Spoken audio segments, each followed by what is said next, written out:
Après 5 longues et pénibles années au Japon à travailler comme soudeur industriel au milieu de chantiers bruyants et glacials, moi, Paul Rowe, je rentrais enfin à la maison.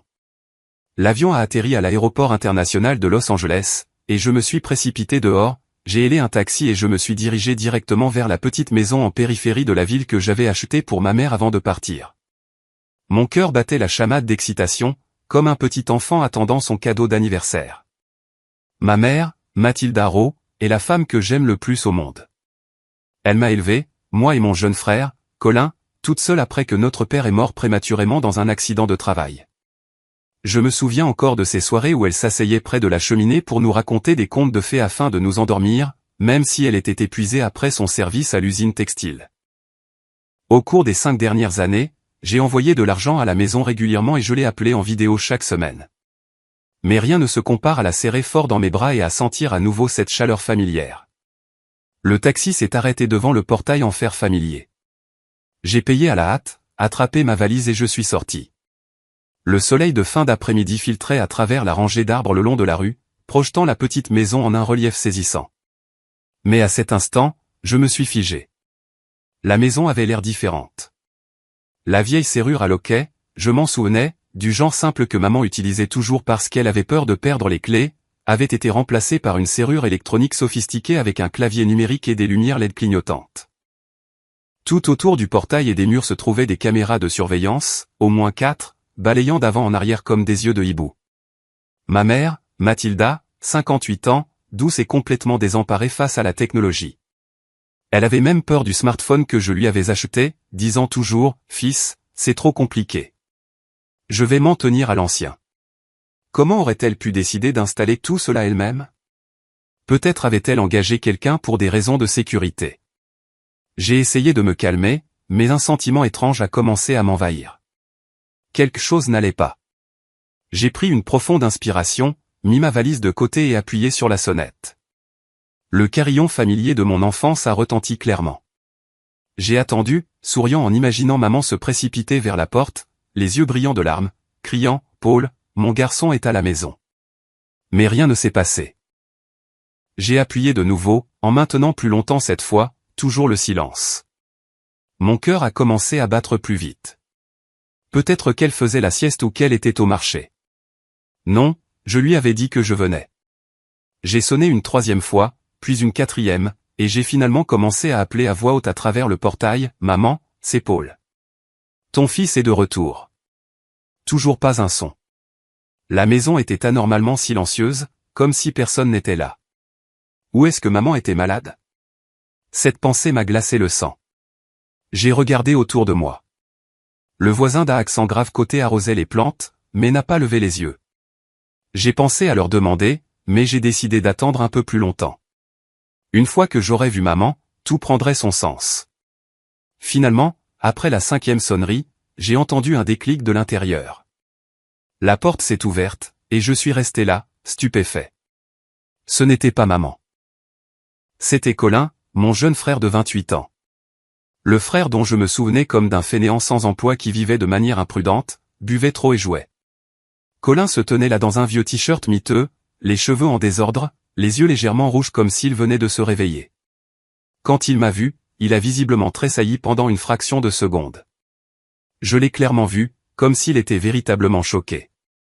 Puis, instantanément, il a arboré un immense sourire presque forcé, les dents apparentes, mais le sourire n'atteignant pas ses yeux. « Frère Paul, oh mon Dieu, tu es de retour. Pourquoi ne m'as-tu pas dit que tu venais ?» Sa voix était un peu trop aiguë, rien à voir avec son habituel ton traînant et paresseux.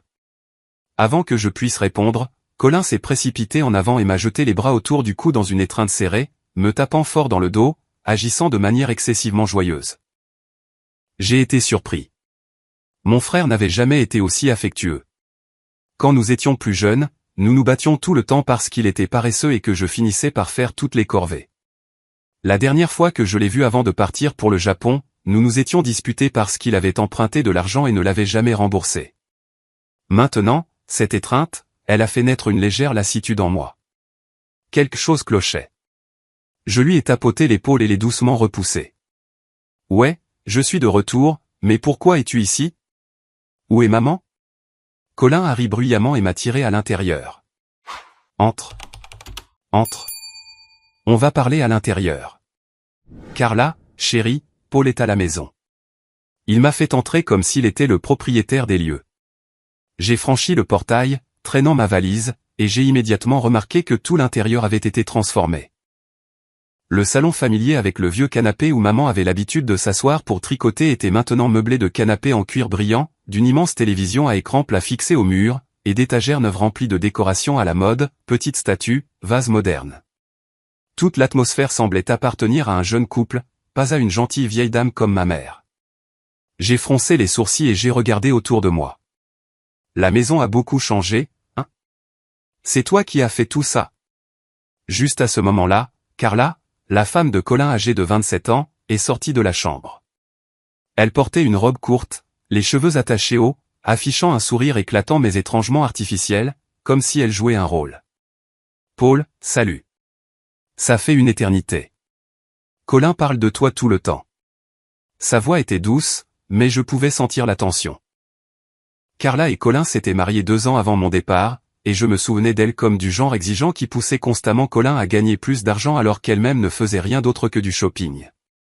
Maintenant, en la regardant se tenir là, un verre d'eau à la main, les yeux jetant un regard rapide vers la cuisine, tout me semblait encore plus étrange. Je me suis assis sur le canapé, essayant de rester calme. Où est maman? Je n'arrête pas d'appeler et elle n'est jamais sortie. Colin s'est assis à côté de moi, me tapant sur la cuisse. Oh, maman est dans la cuisine. Elle va très bien. Ne t'inquiète pas, mais il a hésité une fraction de seconde et sa voix a légèrement baissé. J'ai haussé un sourcil. Dans la cuisine? On a parlé si fort. Comment se fait-il qu'elle n'ait pas entendu?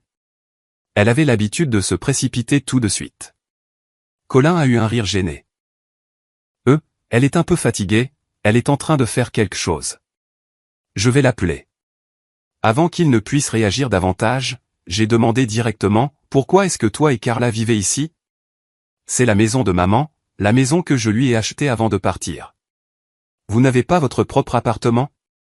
Colin a répondu sans hésiter, comme s'il l'avait répété. Eh bien, environ 1 an après ton départ à l'étranger, maman a commencé à faiblir. Elle est devenue oublieuse, parfois prise de vertige. J'ai pensé qu'il était dangereux pour elle de vivre seule, alors j'ai suggéré que ma femme et moi emménagions pour prendre soin d'elle. Maman a tout de suite accepté. Elle a dit que c'est plus agréable d'avoir la famille autour, moins seule. J'ai été un peu surpris. Depuis quand maman était-elle faible? Pourquoi n'avait-elle rien mentionné de tout ça lors de nos appels vidéo? Mais je n'ai pas trop soupçonné car je savais que maman aimait ses enfants et petits-enfants, surtout Colin, même s'il était un vaurien. Elle avait vécu seule pendant 5 ans. Il était logique qu'elle ait accepté de laisser Colin emménager pour apaiser la solitude et avoir quelqu'un à qui parler et avec qui cuisiner. J'ai hoché la tête. Oh, je vois. C'est bien. Je suis content que tu aies pensé à maman. Mais au fond de moi, un petit doute a vacillé. Pourquoi ne m'en avait-elle jamais parlé? J'ai jeté un coup d'œil à Carla et je l'ai surprise en train de lancer un regard rapide et indéchiffrable vers la cuisine, un mélange d'inquiétude et de prudence, avant de sourire à nouveau immédiatement, cachant quoi que ce soit. Un frisson glacial m'a parcouru l'échine, comme une main invisible se resserrant autour de ma gorge. Mon cœur s'est emballé, une sueur froide perlant dans mon dos. Quelque chose n'allait vraiment pas ici. La maison changeait, les nouvelles serrures, les caméras partout, Colin et Carla vivant ici, et maman ne sortant pas pour accueillir son fils après 5 ans d'absence. Je me suis levé. Laisse tomber. Je vais aller la voir moi-même dans la cuisine. Colin s'est levé d'un bond, lui aussi. Ouais, laisse-moi Y emmener, mais je n'ai pas attendu. Je me suis dirigé directement vers la cuisine. Chaque pas semblait lourd. L'air dans la maison est soudainement devenu oppressant, tendu comme dans un film d'horreur. Je pouvais entendre le faible cliquetis de la vaisselle depuis la cuisine. Mais pourquoi maman n'appelait-elle pas? Le mauvais pressentiment s'est intensifié, et j'ai poussé la porte de la cuisine avec force, prêt à affronter ce qui m'attendait de l'autre côté. Et puis je me suis figé sur le seuil, mon cœur s'arrêtant presque. Là, devant moi, se trouvait ma mère, Mathilda. Mais pas la mère dont je me souvenais. Elle portait une vieille tenue de bonne froissée, le tablier délavé qu'elle ne mettait que pour récurer la maison des années auparavant. Elle était penchée sur l'évier de la cuisine, l'air épuisé, visiblement décharnée et frêle. Ses mains tremblaient comme si elle n'avait plus de force. Ses doigts rugueux et calleux qui avaient travaillé dur toute sa vie tremblaient maintenant violemment en serrant une éponge. L'eau gouttait du robinet sur le sol mouillé. L'air lourd de la cuisine était épais, imprégné de l'odeur de détergent mêlée à celle des restes de nourriture.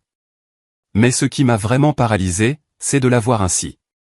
La femme forte qui avait élevé seul mon frère et moi, maintenant réduite à une ombre, faible et complètement épuisée. Pourquoi faisait-elle le ménage dans cet état? Ma gorge s'est nouée, les larmes me sont montées aux yeux, mais je les ai refoulées. Je l'ai appelée, ma voix étranglée comme si quelqu'un m'étouffait. Elle a tourné lentement la tête et m'a regardé avec des yeux ternes et vides, comme si elle luttait pour reconnaître un visage lointain d'un souvenir brumeux. Ses cheveux étaient devenus beaucoup plus gris, emmêlés et négligés.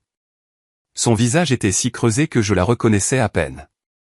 De profondes rides sillonnaient sa peau, ses joues étaient creuses, ses yeux troubles derrière un voile de brume. Elle était autrefois radieuse, toujours rayonnante quand je rentrais à la maison. Mais maintenant, elle semblait avoir vieilli de 10 ans pendant les 5 années de mon absence. La douleur m'a transpercé la poitrine comme un couteau aiguisé.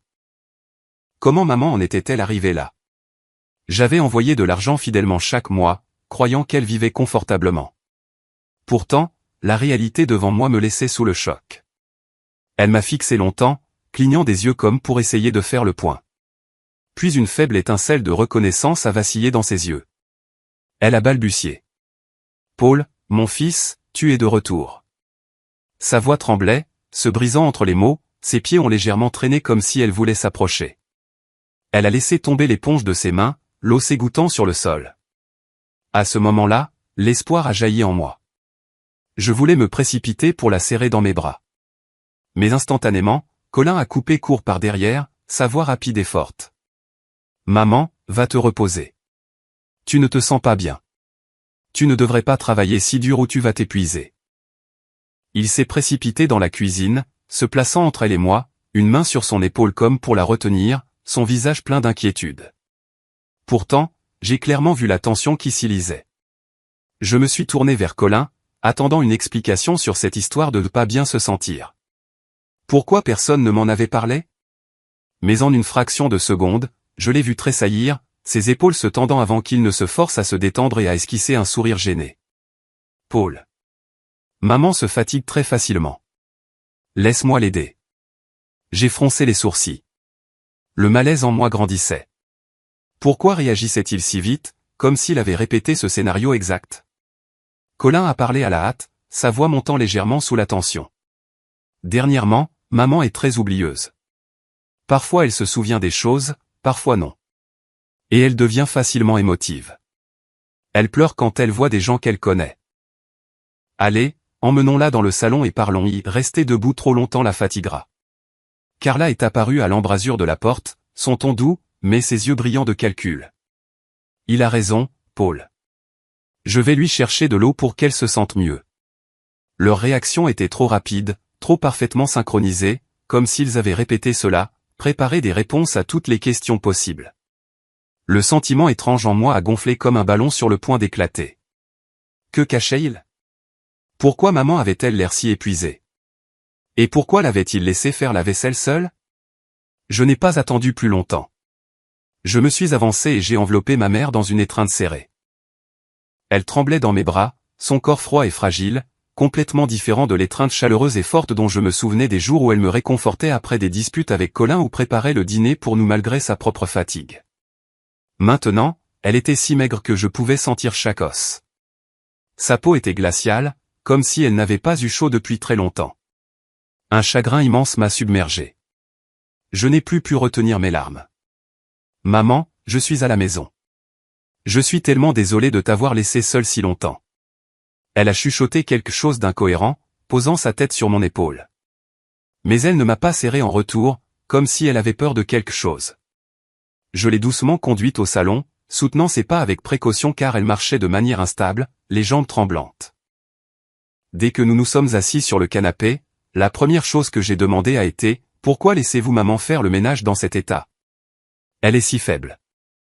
Elle a besoin de se reposer. » Carla est intervenue rapidement, sa voix dégoulinant d'une sincérité forcée. « Oh, Paul, elle insiste pour le faire. Elle dit qu'elle veut rester occupée, que rester inactive la rend agitée. Colin et moi avons essayé de l'arrêter, mais elle n'écoute pas, Colin a hoché la tête vigoureusement. Exactement, frérot. Maman est têtue comme une mule. On lui dit et on lui redit, mais elle n'écoute jamais. Pourtant, leurs excuses sonnaient complètement faux. Comment maman pouvait-elle insister pour faire la vaisselle avec des mains qui tremblaient comme ça? Et pourquoi ne l'aidait-il pas?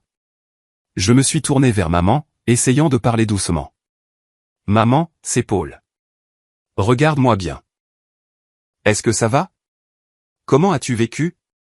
S'il y a quelque chose qui ne va pas, dis-le-moi. Ne me le cache pas, Mathilda m'a regardé, luttant pour former des mots, ses phrases cassées et hésitantes. Mon fils, tu m'as manqué, mais mon esprit a été si confus ces derniers temps. Sa mémoire était clairement embrouillée, sa voix petite et tremblante, comme si elle était terrifiée de dire la mauvaise chose. Chaque fois qu'elle hésitait ou semblait sur le point de dire quelque chose, Colin ou Carla l'interrompaient immédiatement, répondant à sa place, parlant par-dessus elle. Maman dit qu'elle va bien, juste qu'elle est oublieuse. Ou Carla, tu lui as tellement manqué, mais elle est fatiguée maintenant. Maman s'est tue aussitôt, se recroquevillant de peur, les épaules rentrées, les yeux baissés comme un oiseau effrayé. C'est à ce moment-là que tout est devenu limpide. Mathilda n'arrêtait pas de jeter des regards anxieux hélas à Colin et Carla, le regard de quelqu'un habitué depuis longtemps à être contrôlé et trop effrayé pour parler sans permission. Elle se blottissait sur le canapé, agrippant le bas de son tablier comme si elle avait peur d'être réprimandée pour avoir dit la mauvaise chose. Mon cœur s'est serré d'un mélange de douleur et de rage. Que diable se passait-il ici? Pourquoi ma mère était-elle terrifiée par son propre fils et sa belle-fille? Je voulais lui demander directement, maman, dis-moi, qu'est-ce qu'ils t'ont fait? Mais avec Colin et Carla assis là de chaque côté, surveillant chacun de ses mouvements, je savais qu'elle n'oserait pas dire la vérité. Elle resterait silencieuse ou répéterait le script qu'il lui avait donné. J'ai ravalé mes mots, m'étouffant avec, tandis que mon esprit tournait avec 1000 questions. J'avais prévu de rester la nuit, de cuisiner pour elle, de la tenir dans mes bras pendant qu'elle dormait comme quand j'étais petit. Mais la tension et la façon dont Colin essayait de tout contrôler ont clairement montré que rester maintenant ne me mènerait nulle part. Il surveillerait chaque seconde. Je n'aurais jamais un moment seul avec elle. D'accord, je vais rester ce soir, maman, ai-je essayé. Colin a immédiatement coupé court. La maison est à l'étroit, frérot. Dormir sur le canapé ne serait pas confortable. Reste juste à l'hôtel et repose-toi bien. Reviens demain. Carla a hoché la tête. Oui, elle est vraiment faible ces jours-ci. Laisse-la dormir tôt pour qu'elle se sente mieux. Leur intention était évidente. Ils voulaient que je parte pour pouvoir continuer à la contrôler. Finalement, je me suis levé, j'ai embrassé maman sur le front et j'ai dit, je vais rendre visite à de vieux amis un petit moment. Prends soin de toi, d'accord? C'était un mensonge. J'avais besoin de temps pour réfléchir. Colin a immédiatement demandé, la voix empreinte d'inquiétude, combien de jours seras-tu parti? Et reviendras-tu ici après? J'ai vu clair dans son jeu. Il voulait que je m'éloigne le plus longtemps possible, alors j'ai répondu vaguement. Après avoir vu mes amis, je devrais peut-être rentrer directement au Japon. Je n'ai eu qu'un court congé. Le travail est fou. Colin s'est visiblement détendu, ses épaules s'affaissant, un véritable sourire se dessinant sur son visage. Cool. Amuse-toi bien alors. Cette réaction spontanée m'a glacé le sang. Pourquoi était-il si soulagé? Comme si mon départ signifiait qu'ils étaient libres de faire ce qu'ils voulaient. Cela confirmait sans l'ombre d'un doute que dans cette maison, quelque chose d'horrible était caché. Je suis sorti du portail, le cœur lourd comme s'il traînait des pierres derrière lui.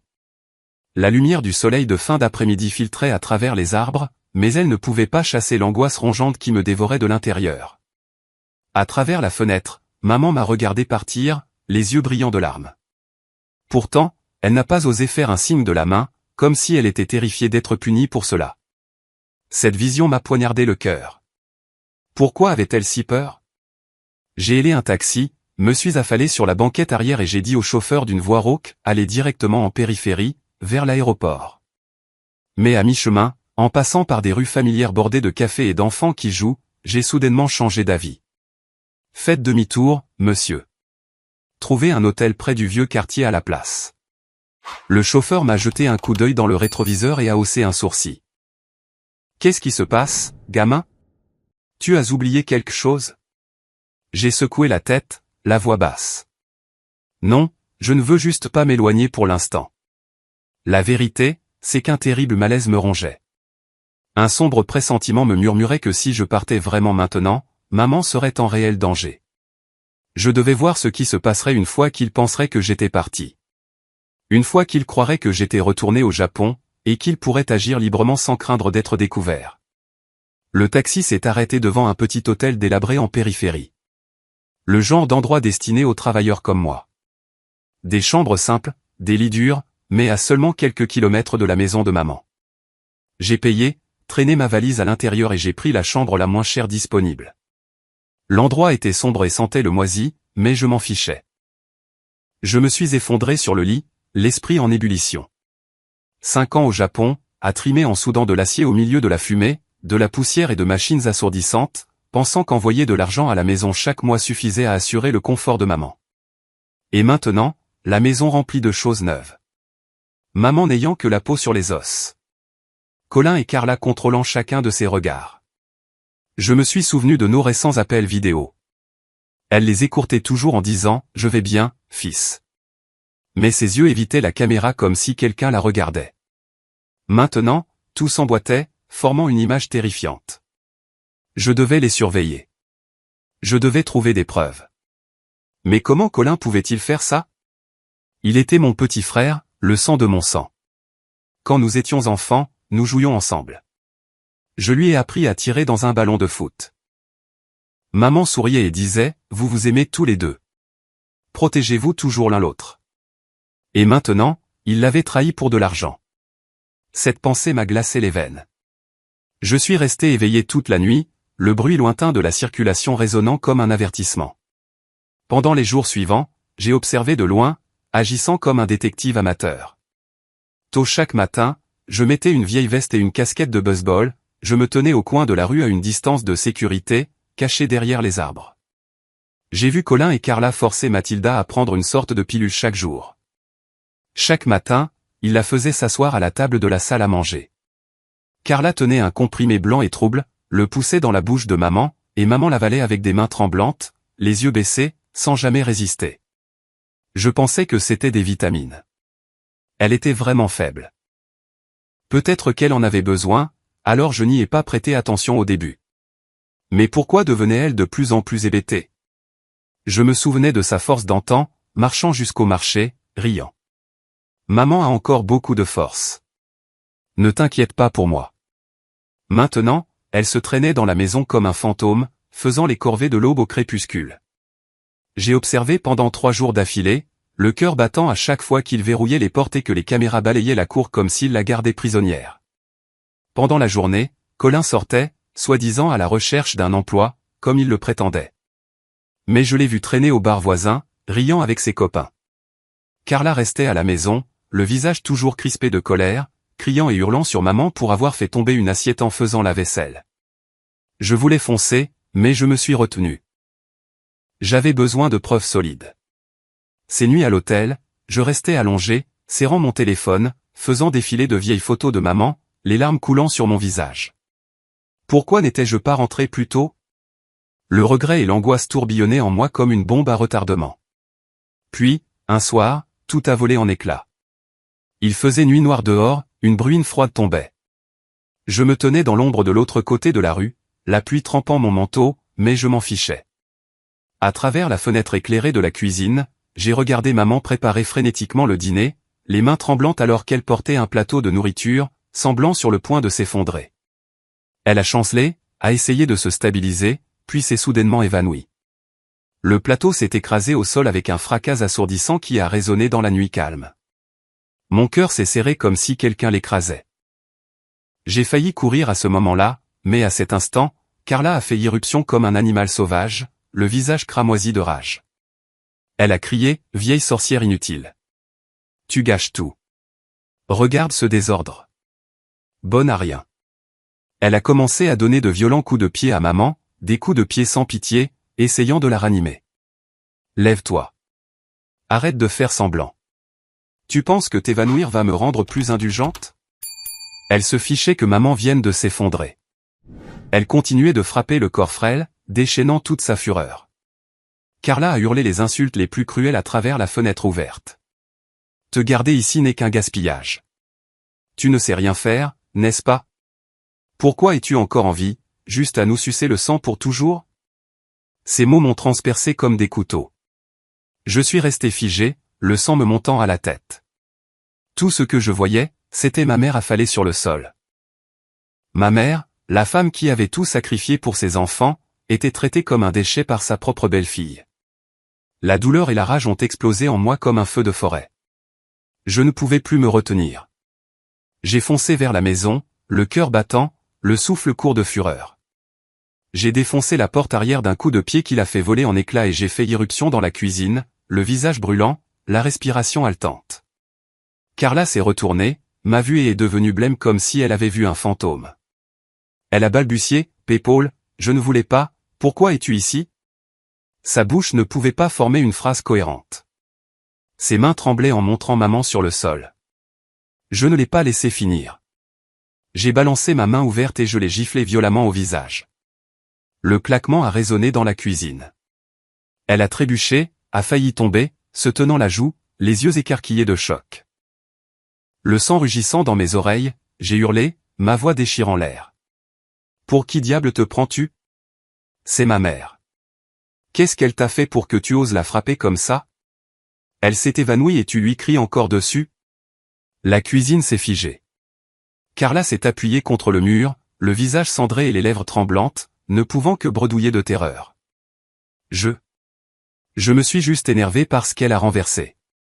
À ce moment-là, des pas frénétiques ont retenti.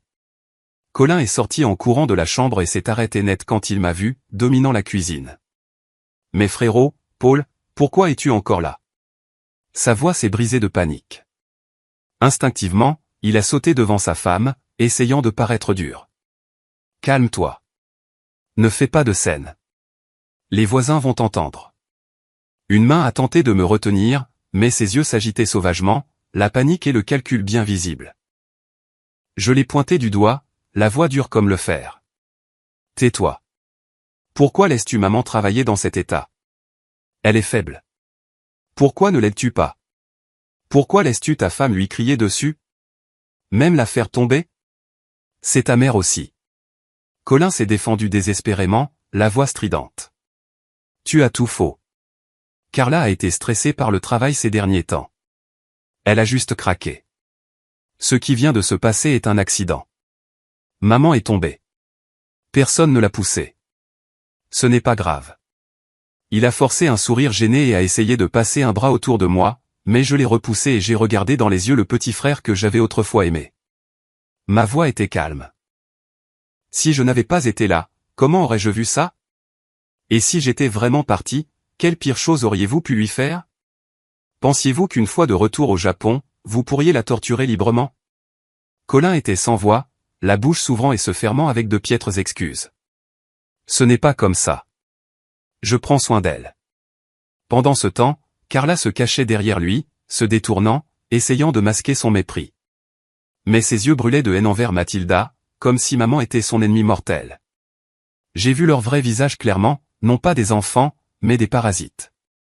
Je ne laisserai pas maman souffrir une seconde de plus. Je me suis précipité, je me suis penché et j'ai pris Mathilda dans mes bras.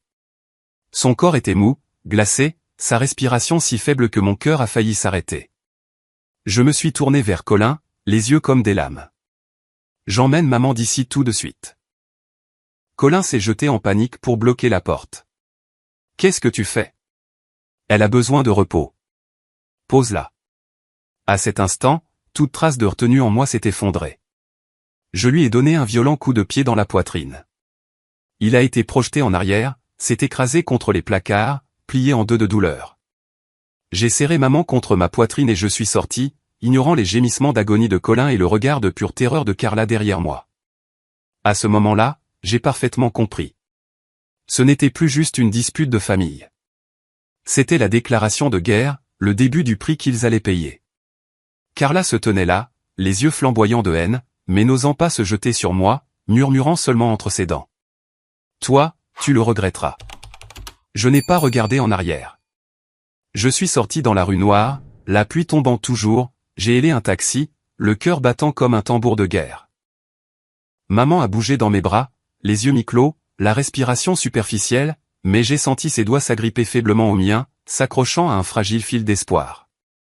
Le taxi a filé dans la nuit pluvieuse, les lampadaires vacillant à travers les vitres, projetant des ombres vives sur le visage décharné et creusé de maman, ses yeux encore embrumés d'une peur persistante.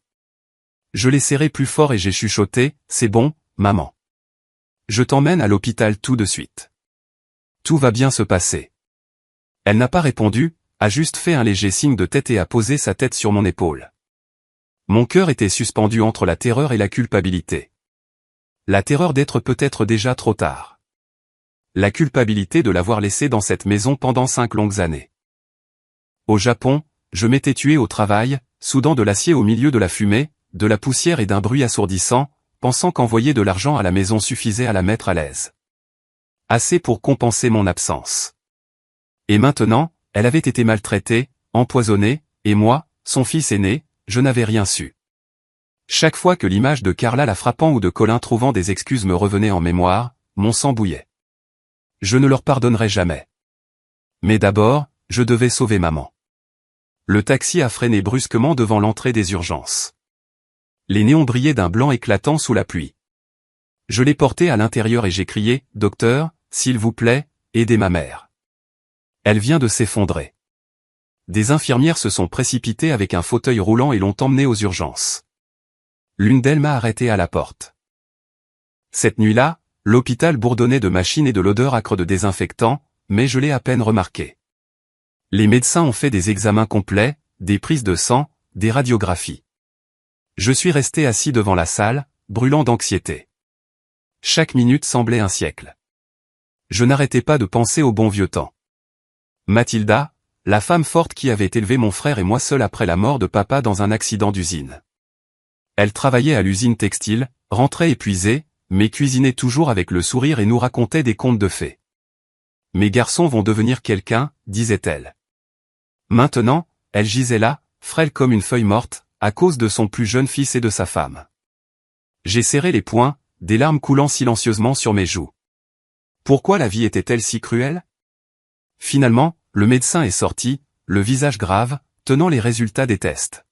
« Vous êtes le fils de Mathilda, n'est-ce pas? Nous avons les résultats. » Je me suis levé, la voix tremblante.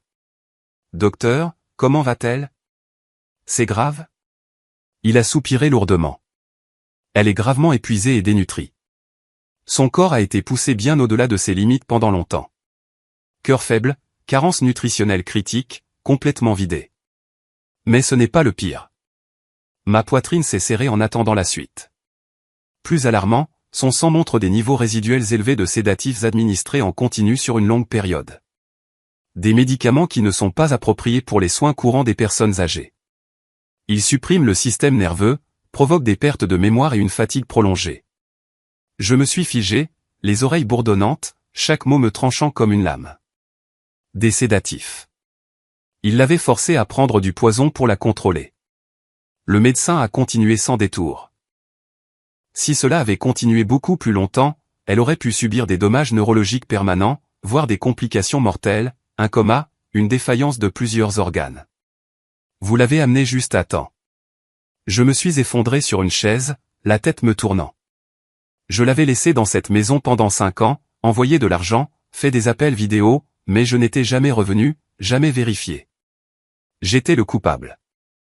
J'avais aveuglément fait confiance à Colin. Le regret m'a submergé comme un raz-de-marée. J'ai enfoui mon visage dans mes mains et j'ai sangloté en silence. C'est de ma faute.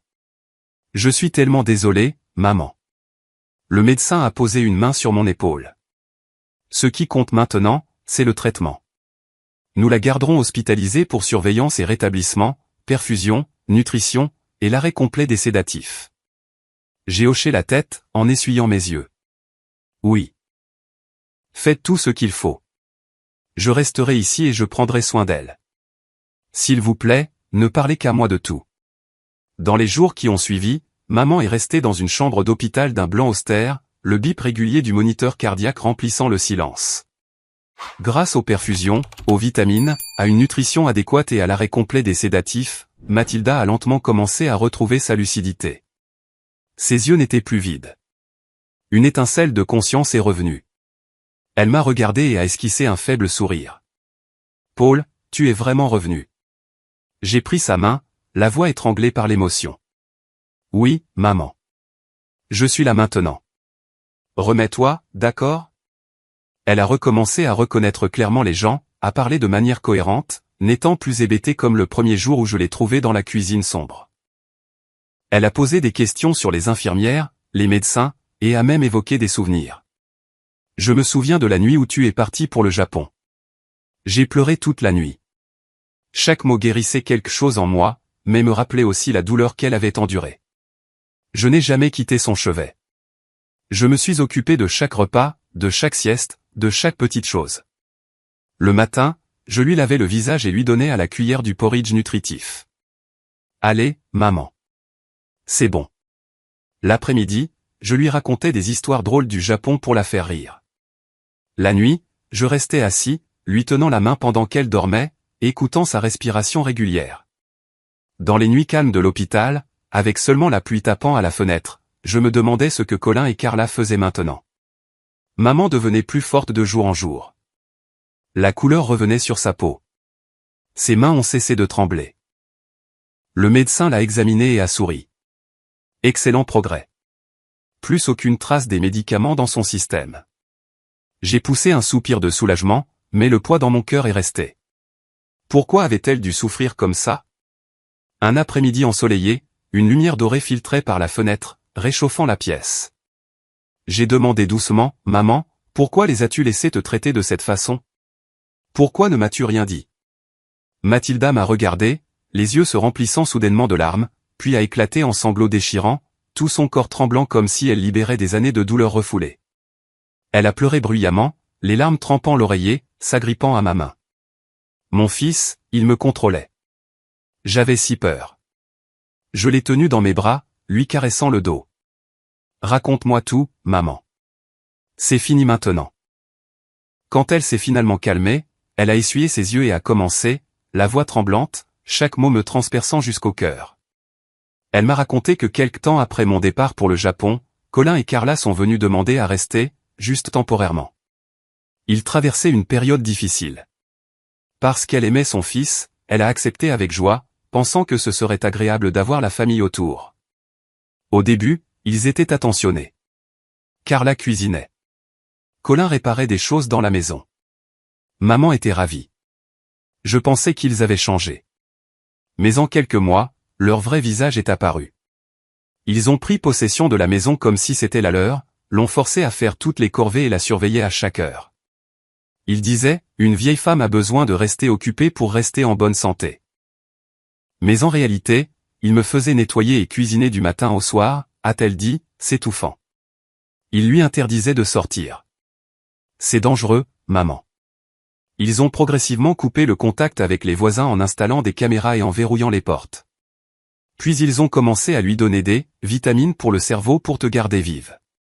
Elle les a prises au début, pensant qu'elles étaient inoffensives. Mais bientôt, son esprit est devenu brumeux, son corps faible, sa mémoire fragmentée. Elle a oublié les noms, les dates, tout. Quand elle a essayé de refuser les pilules, ils l'ont forcée et menacée. Si tu n'obéis pas, on te mettra dans une maison de retraite, et ces endroits sont un enfer. Terrifiée et acculée, elle a obéi jusqu'au jour de mon retour. Ça fait si mal, fils, mais j'ai enduré pour que tu puisses travailler en paix. J'ai demandé pourquoi elle ne m'avait jamais appelé. Elle a secoué la tête. Je ne sais pas comment utiliser le téléphone correctement et Colin le contrôlait, me l'a enlevé. Si j'essayais de t'appeler de mon propre chef, il me laissait sans manger pendant des jours. Juste de l'eau, pas de nourriture. Elle a raconté une fois où elle avait secrètement essayé de m'appeler. Carla la surprise, lui a arraché le téléphone et a crié « Tu veux mourir de faim ». Ils l'ont enfermée dans sa chambre pendant 2 jours jusqu'à ce qu'elle s'évanouisse presque de faim. En entendant tout cela, j'ai serré sa main si fort que ça faisait mal. Ma poitrine écrasée par la douleur, la rage et une culpabilité brûlante. Comment ose-t-il? Colin, mon propre frère, mon sang, a torturé notre mère comme ça. Je l'ai tenu fort. Je suis tellement désolé, maman. Je vais arranger ça. Elle m'a caressé les cheveux. Tout ce dont j'ai besoin, c'est de toi, Paul. Son histoire a ouvert un abîme noir. Ils ne l'avaient pas seulement maltraité physiquement. Ils avaient empoisonné son esprit et l'avaient complètement isolé. Je comprenais maintenant ses appels vidéo, son silence, ses yeux détournés. Ils étaient assis juste là, à la regarder. La fureur a déferlé en moi, mêlée à une froide détermination. Quel était leur mobile? L'argent? La maison? Je le découvrirais. Mais d'abord, maman devait retrouver toutes ses forces. Dans les jours qui ont suivi, j'ai vécu dans un état de chaos total, comme piégé à l'intérieur d'un tourbillon sans issue. Le jour, je m'asseyais au chevet de maman, souriant, discutant avec elle, lui donnant du porridge nutritif à la cuillère, racontant des histoires drôles du Japon. Comme la fois où j'ai failli tomber de l'échafaudage par grand vent, ou le meilleur sushi que j'ai jamais mangé. Mais dans ma tête, tout était une tempête. J'étais déchiré entre une rage aveugle qui me donnait envie de retourner à l'ancienne maison, de frapper Colin en plein visage et de crier « espèce d'ordure », et des remords sans fin. Comment avais-je pu être si aveuglément confiant? Pendant 5 années entières, j'ai envoyé de l'argent fidèlement, $1000 chaque mois, pensant que c'était suffisant pour assurer le confort de maman, assez pour compenser mon absence. En réalité, je l'avais abandonné, laissé seul face à 2 monstres portant les masques de fils et de belle-fille. Chaque nuit, allongé sur le canapé dur de la chambre d'hôpital, je me retournais, hanté par l'image de maman se faisant frapper sur le sol de la cuisine, mêlé au souvenir de son visage souriant le jour de mon départ pour le Japon. Prends soin de toi, fils. Je t'attendrai. C'était de ma faute. Si j'étais rentré plus tôt, si j'avais vérifié plus attentivement, rien de tout cela ne serait arrivé. Je ne comprenais pas pourquoi Colin et Carla pouvaient traiter notre mère avec une telle cruauté, ni quel était leur véritable objectif. Que pouvaient-ils bien vouloir d'une gentille vieille femme? L'argent que j'envoyais, la petite maison que j'avais achetée pour elle avec ma propre sueur et mon sang. Cette pensée me glaçait les veines comme une main invisible m'étouffant. Le sentiment qu'un complot bien plus vaste se cachait derrière tout cela ne me laissait pas en paix. Je ne pouvais pas simplement attendre que maman se rétablisse sans rien faire. L'angoisse me rongeait comme le tic-tac d'une bombe à retardement. Je me suis soudain souvenu d'un vieil ami du lycée qui avait un jour mentionné un détective privé capable de déterrer n'importe quel secret. Le lendemain matin, pendant que maman dormait profondément après sa perfusion, je me suis éclipsé de l'hôpital et j'ai appelé Daniel. Je lui ai demandé s'il connaissait un détective privé de confiance. Paul, sois prudent, a dit Daniel, la voix inquiète. Mais j'en connais un bon, Jacques Aron. Spécialisé dans les affaires familiales et le suivi financier. Je t'envoie son numéro. J'ai appelé Jacques immédiatement, la voix tremblante en lui donnant la version courte. Mon frère et sa femme ont maltraité ma mère. J'ai besoin qu'on les surveille. Jacques a écouté calmement. Je comprends, monsieur Paul. Je surveillerai chaque mouvement du couple. Maison, travail, finances. $500 par jour, mais je garantis des résultats. J'ai accepté sur le champ et j'ai viré l'avance, le cœur battant comme si j'attendais un verdict. C'était la première étape. Je ne les laisserai plus se promener librement. Quelques jours plus tard, Jacques m'a contacté par un appel crypté, la voix basse. Paul, j'ai des informations extrêmement graves, assez pour prouver leur véritable mobile. Retrouve-moi au café près de l'hôpital. Mon cœur martelait dans ma poitrine. J'ai dit à maman, je vais juste chercher à manger. Puis je me suis précipité dehors sous une légère bruine qui rendait l'air encore plus lourd. Dans le petit café, Jacques était assis dans un coin sombre avec un dossier épais. Il l'a fait glisser sur la table. J'ai un enregistrement audio de leur salon pendant que Colin et Carla parlaient. J'ai placé un dispositif d'écoute légale par la fenêtre. Vous l'avez autorisé. J'ai mis les écouteurs, appuyé sur lecture, et mon monde s'est effondré. La voix stridente de Carla. Il faut se dépêcher et finir de transférer le titre de propriété de la maison à notre nom, Colin. Paul est de retour. Les choses pourraient s'effondrer s'il reste trop longtemps. Colin, anxieux. Je sais. Demain, je contacterai notre notaire habituel. Ce type approuvera tout sans discuter. La procuration falsifiée de maman est toujours valide. Juste quelques signatures de plus et c'est fait. Carla insistant. Finis ça vite. Je ne vais pas perdre cette maison. Les virements d'argent de Paul sont presque épuisés. Nous devons vendre la maison pour avoir du capital. L'enregistrement s'est terminé sur leur rire, comme s'ils discutaient d'une affaire commerciale au lieu de voler la maison de leur propre mère. Je suis resté figé, les oreilles bourdonnantes, les mains tremblantes autour des écouteurs. Transférer le titre de propriété. Procuration falsifiée. Il prévoyait de s'emparer de la maison même que j'avais achetée avec des années de sang et de sueur pour que maman puisse vivre ses jours en paix. Jacques a continué gravement. Ce n'est pas tout. J'ai aussi découvert que le compte d'épargne au nom de Mathilda a été systématiquement vidé sur une longue période. Tous les retraits ont été effectués par Colin en utilisant la procuration falsifiée. J'ai accédé au système bancaire. Voici les relevés. Il a poussé des pages denses de chiffres. Le solde correspondait exactement à l'argent que j'avais viré à la maison chaque mois pendant 5 ans. Plus de 60 000 $, maintenant presque entièrement disparus. Il ne restait que quelques centaines. Le relevé montrait que l'argent avait été dépensé en jeux d'argent, en shopping de luxe, en vacances, en vêtements de marque, en remboursement de dettes de jeux dans les casinos locaux et en dépenses personnelles pour eux deux. Les transactions comprenaient 5 000 $ à un usurier, 2 000 $ pour une bague en diamant pour Carla, même des billets de concert chers. J'ai tenu le dossier et je suis devenu insensible, les larmes brouillant ma vision. Je n'avais jamais imaginé qu'il ne faisait pas que voler l'argent que j'envoyais. Il détruisait délibérément la santé de maman, la droguant jusqu'à la stupeur pour qu'elle ne puisse pas résister, l'isolant pour que personne n'interfère. Tout pour tout s'emparer. Maintenant, tout avait un sens. Forcer les sédatifs, contrôler chacun de ses mouvements, la couper du monde. Ce n'était pas de la cruauté au hasard. C'était un plan calculé depuis le début pour la dépouiller de ses biens. Ils ont emménagé en prétendant s'occuper d'elle, l'ont progressivement transformée en esclave, ont vidé le compte en banque et se sont préparés à transférer la maison. Si je n'étais pas revenu à ce moment-là, elle aurait été abandonnée dans une maison de retraite ou pire, tuée lentement par les médicaments, et ils s'en seraient sortis avec tout. La douleur, la rage et la culpabilité m'ont submergé comme un raz-de-marée. Je suis resté assis dans ce café, serrant le dossier jusqu'à ce que mes jointures blanchissent, les larmes coulant sur mon visage. Comment Colin avait-il pu faire ça? Mon petit frère, qui sanglotait dans mes bras à la mort de papa. Maintenant, il avait vendu notre mère pour de l'argent. Au milieu du chaos, une chose est devenue limpide. Il n'y avait pas de retour en arrière possible. Si je m'arrêtais maintenant, maman resterait une victime pour toujours et des gens comme eux continueraient à détruire les autres. J'ai essuyé mes larmes et j'ai dit fermement, merci, Jacques. Je vous engage pour étendre l'enquête. Creuser plus profondément dans les transactions bancaires. Retracer les documents falsifiés et tous leurs contacts avec le bureau du notaire. Jacques a hoché la tête. C'est fait, mais soyez extrêmement prudent. Les animaux acculés paniquent et attaquent. J'ai hoché la tête en retour. Après cela, j'ai tranquillement préparé le reste moi-même.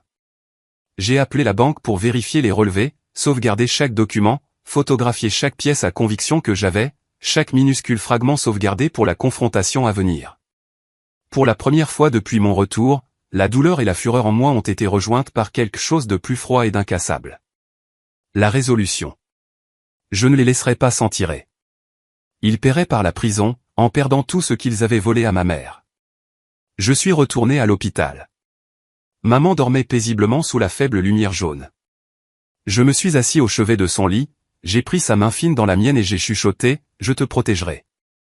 Cette fois, personne ne te fera plus jamais de mal. » Dehors, la nuit était profonde et silencieuse. Dans ma tête, chaque maillon d'un plan s'imbriquait tranquillement, silencieux, tendu, comme une tempête massive qui rassemble ses forces avant d'éclater. Après avoir rassemblé tous les documents du détective, j'ai apporté le dossier entier à Daniel Harper, un ami proche de l'université qui est maintenant avocat spécialisé en droit pénal et civil. Daniel est grand, porte des lunettes épaisses et est toujours aussi calme qu'un roc. Mais quand je lui ai fait un bref résumé au téléphone, sa voix est devenue très sérieuse. « Paul, viens à mon bureau tout de suite. » Ce n'est pas une blague. Son bureau se trouvait au centre-ville, une petite pièce bien rangée, bordée de livres de droit et imprégnée de l'odeur de café noir fort. Je suis entré en serrant le lourd dossier, la sueur perlant sur mon front malgré le temps frais. « Daniel, regarde ça. Mon propre frère. Ils ont torturé ma mère pour de l'argent. Il s'est assis et a commencé à feuilleter page après page. Enregistrement, relevé bancaire, photo de Colin rencontrant le notaire. Son visage a progressivement pâli, ses sourcils se fronçant de plus en plus. Je me suis assis en face de lui, le cœur battant, les mains jointes si fort que mes jointures sont devenues blanches. Le lourd silence s'est prolongé pendant près d'une demi-heure. Finalement, il a parlé, la voix basse. Paul, les preuves initiales que tu as sont assez solides. L'enregistrement montre clairement l'intention de s'emparer de la maison. Les relevés bancaires prouvent les retraits illégaux, mais soyons clairs. Ce n'est toujours pas suffisant pour que je me sente confiant de porter plainte ou de garantir une victoire au tribunal. Il m'a regardé droit dans les yeux et a continué sans détour.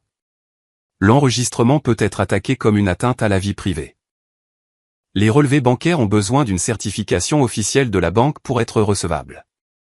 Quant à la maltraitance et à la médication forcée, le seul témoignage de ta mère ne suffit pas. Nous avons besoin de témoins indépendants. Des voisins, des médecins ou des tiers qui ont directement vu ce qui s'est passé. Je me suis figé, puis j'ai hoché la tête. Daniel avait raison. Je ne pouvais pas précipiter les choses. Je devais rendre le dossier en béton pour qu'il ne puisse pas s'échapper. Il m'a tapé sur l'épaule. Commence à recueillir les témoignages des voisins. Je te dirai exactement comment les enregistrer légalement. En même temps, continue de faire enquêter le détective privé sur les sédatifs. Nous devons relier tous les points pour prouver l'intention. J'ai quitté son bureau le cœur lourd mais plus déterminé que jamais. De retour à l'hôpital, maman a demandé « Où es-tu allé, fils ?» J'ai souri. Juste voir un vieil ami, maman. Le jour même, j'ai commencé à recueillir moi-même plus de preuves. En commençant par les voisins autour de la maison que j'avais achetée pour maman. C'est une rue de banlieue calme avec des bungalows similaires. La plupart des résidents sont âgés et connaissaient maman depuis des années. Je me souvenais comment elle apportait des biscuits à Madame Smith d'un accent grave côté. Comment Monsieur Johnson tondait sa pelouse pour elle. Maintenant, j'avais besoin qu'il témoigne. Ce n'était pas facile au début. Je suis allé dans le quartier et je me suis garé à une distance de sécurité pour que Colin et Carla, qui y vivaient toujours, probablement paniqués parce que maman avait disparu, ne me repèrent pas. D'abord, j'ai frappé à la porte de Madame Smith. C'est une veuve de 70 ans qui s'assoit souvent sur son porche pour tricoter. Bonjour, madame. Je suis Paul, le fils de Mathilda. Elle m'a regardé à travers ses épaisses lunettes, les yeux méfiants. Oui, je me souviens de vous. Que voulez-vous, jeune homme? J'ai pris une profonde inspiration et j'ai expliqué brièvement. Maman est à l'hôpital, épuisée et blessée parce que Colin et Carla l'ont maltraitée. J'ai besoin que vous me disiez ce que vous avez vu pour que nous puissions obtenir justice. Elle est restée silencieuse un moment, regardant la rue, puis a soupiré. Entrez. Je suis tellement désolé pour Mathilda. Sa voix tremblait en parlant. J'entendais des cris de votre maison tout le temps. Carla hurlant sur Mathilda, la traitant d'inutile. Plusieurs fois, j'ai vu votre mère pousser à terre juste dans la cour avant, pleurant, mais trop effrayée pour appeler à l'aide. J'ai tout noté, le cœur brisé. Ma mère forte, poussée à terre comme ça. Madame Smith a signé la déclaration, mes yeux brûlaient de larmes. Ensuite, c'était M. Johnson, un charpentier à la retraite et costaud. Au début, il était réticent. Je ne veux pas me mêler des affaires de famille. Mais quand je lui ai montré une photo de maman allongée dans un lit d'hôpital, n'ayant que la peau sur les os, des perfusions dans les bras, son expression a changé. Il a poussé un lourd soupir. Seigneur, Mathilda est la femme la plus gentille. Puis il m'a raconté lentement. Plusieurs nuits, j'ai entendu des cris. Colin hurlant, nettoie le sol. Ne sois pas paresseuse. Une autre fois, j'ai personnellement vu Carla la pousser si fort qu'elle est tombée quand Mathilda a renversé de l'eau. Elle est restée là à pleurer, effrayée de se relever. Il a donné des comptes rendus détaillés, a signé la déclaration et a même offert son numéro de téléphone pour vérification. Je l'ai remercié, le pouce accélérant. C'étaient des témoins indépendants. Puis M. Ramirez, qui a des caméras de sécurité couvrant tout le pâté de maison, a fourni des images montrant Carla enfermant maman dehors sur le porche une nuit pluvieuse pendant 2 heures comme punition pour ne pas avoir bien passé la serpillière. Maman était assise, grelottant dans une chemise fine, tandis que Carla souriait narquoisement de l'intérieur. Cette vidéo m'a glacé jusqu'aux os. Prends-la, a dit Ramirez. Je déteste la maltraitance des personnes âgées. Chaque témoignage était une autre pièce du puzzle, rendant l'image plus claire et plus douloureuse. Pourquoi personne ne l'avait aidé plus tôt? Je m'en suis voulu mais j'ai continué, marchant sur un fil de nerfs. En même temps, le détective privé Jacques continuait de retracer les sédatifs que maman avait été forcée de prendre. Je l'ai appelé, Jacques, concentre-toi sur les médicaments. J'ai besoin de la source et de savoir qui les a achetés. Quelques jours plus tard, il m'a rappelé, excité. Je l'ai, Paul. Carla achetait régulièrement les médicaments dans une clinique clandestine. Le médecin là-bas n'a pas de licence appropriée. Toutes les transactions en espèces, pas de reçu, complètement hors des registres. Il a envoyé des photos et une vidéo clandestine. Carla entrant dans la clinique, en sortant avec des sacs de pilules, des centaines de benzodiazépines à haute dose sur plusieurs mois, très addictive et connue pour causer un déclin cognitif. Combiné aux propres témoignages de maman, cela prouvait que les médicaments étaient administrés délibérément et systématiquement, non pas pour un traitement, mais pour la garder docile et incapable de résister à la signature de papier. Jacques a dit, c'est une preuve indépendante solide. Vous pouvez les accuser d'administration illégale de médicaments. Quand j'ai finalement tout eu, les déclarations des voisins, les images de sécurité, les preuves sur les médicaments, l'enregistrement original et les relevés bancaires, j'ai ramené le dossier complet à Daniel pour un examen juridique final. Son bureau ressemblait à une salle de guerre, des papiers partout. Après avoir tout examiné, il a levé les yeux, brillant. Paul, tu as fait un travail incroyable. Des voisins indépendants, une vidéo claire de la maltraitance, des preuves de médicaments prouvant l'intention, la fraude bancaire, l'enregistrement combiné. C'est du solide, fraude, vol de biens, maltraitance de personnes âgées, usage illégal de drogue. J'ai expiré, toujours nerveux. Tu es sûr? Ils nieront tout. Daniel a souri. Comment peuvent-ils nier des preuves physiques? Je déposerai la plainte pénale au nom de ta mère et je soumettrai l'ensemble du dossier à la police et au bureau du procureur. Nous avons rédigé la plainte ensemble. J'ai signé au nom de maman avec une procuration, le cœur battant la chamade. Le jour où nous l'avons déposé, il pleuvait à verse comme si le ciel lui-même lavait les ténèbres. Daniel m'a conduit au siège de la police, la mallette étanche sur mes genoux. L'officier de réception a examiné le dossier, le visage devenant grave. C'est très sérieux. Nous ouvrons une enquête immédiatement. À partir de ce moment, ce n'était plus seulement une tragédie familiale. C'était officiellement devenu une affaire criminelle. Je suis sorti sous la pluie, l'eau me fouettant le visage, mais pour la première fois, j'ai ressenti un mélange de soulagement et d'anticipation électrique.